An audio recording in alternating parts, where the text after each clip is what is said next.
Tatooine? Remember the torture droid? I remember Goonies. I loved Goonies. Remember Chunk? Remember the trash compactor? Oh, the trash compactor. Wait a minute. Hello there, Star Wars fans. Thanks for tuning into your favorite intergalactic frequency. So here I'm going to be trying a little bit of a new segment. I'm going to call these light speed transmissions. Just a way to help me hopefully be more consistent and get these updates and thoughts out to y'all quicker. Hopefully these will be around 4 to 6 minutes in total.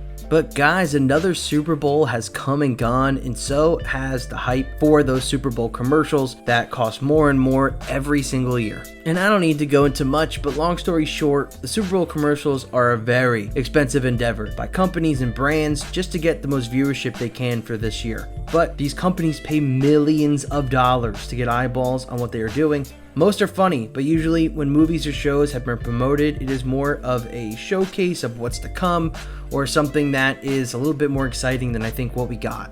And as many of you probably know, the Mandalorian Grogu trailer, teaser, I don't know what it is, or whatever the hell you want to call it, was an absolute embarrassment and disaster. So real quickly, I'll share why and how Disney truly ceases to amaze me with how much further that they can tarnish this IP. Okay, so I'm not going to repeat everything being said about this, I'm sure you heard enough of it online, but yes, it's a bad 30-second teaser. Yes, it doesn't tell us anything about the film.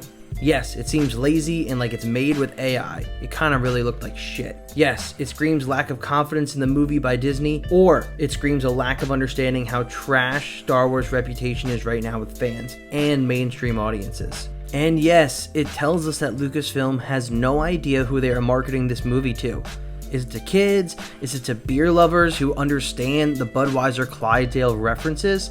Who is the target audience here? But the biggest thing I want to bring up that I don't see people talking about is that Lucasfilm and Disney is so stuck in this nostalgia bait mindset that they are pulling at member berries from other brands and companies. And remember edits? Hey, remember Ghostbusters? Oh, I remember. They aren't even going back to the well of referring to their own brand anymore, and they have resorted to ripping off other companies' nostalgia. Yes, they are now ripping off other companies' nostalgia. So when I say Star Wars is finally original, I mean it. Yes, everyone knows it's a Budweiser ripoff, a parody, an homage, whatever you want to call it, and that is the on-the-nose observation of what we saw. But I came to realize that this is even more pathetic than I originally thought.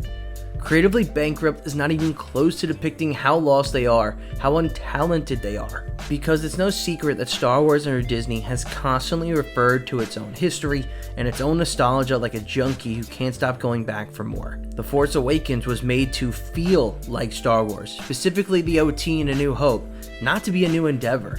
All the Easter eggs and all of the Disney projects just to make you think they're going to do something cool, or also just to be like, hey, remember this? This is Star Wars. And I do want to apologize for all the member berry clips from South Park, but God, those guys just get it so right. They hit it on the nose and they do it in such a great way. But that's really what Lucasfilm and Disney do, is they just want you to pull at those member berries, the nostalgia, to make you think something is good when it's actually not. And you can now just cue the Leonardo DiCaprio meme. And guys, that's just what they're looking for. That's how they want you to feel. It's never to help the story. It's never to make it better. It's because it's a cheap gag meant to get you to remember the good stuff and not realize what they have in front of you is absolute shit. It's heartless. It's soulless. It's uninspired.